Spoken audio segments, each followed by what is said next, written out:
ભાવનગર જિલ્લાના શિહોર શહેરમાં આજે હિટ એન્ડ રનની ગમખ્વાર ઘટના સામે આવી છે।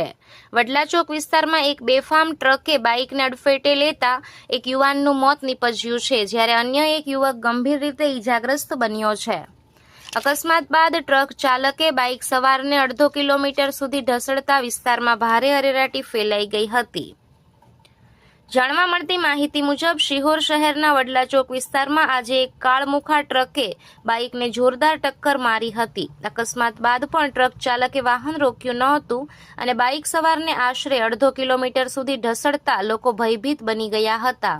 આ ભયાનક અકસ્માતમાં 18 વર્ષીય અતિક લિયાકતભાઈ નામના યુવાનનું ઘટના સ્થળે જ કરુણ મોત થયું હતું, જ્યારે અન્ય એક યુવક ગંભીર રીતે ઈજાગ્રસ્ત થતા તેને તાત્કાલિક સારવાર માટે ભાવનગર હોસ્પિટલ ખસેડવામાં આવ્યો હતો। બનાવની જાણ થતાં શિહોર પોલીસ તાત્કાલિક ઘટના સ્થળે પહોંચી હતી અને સમગ્ર મામલે જરૂરી કાર્યવાહી હાથ ધરી હતી। અકસ્માતને લઈને સમગ્ર વિસ્તારમાં શોકની લાગણી પ્રસરી ગઈ છે।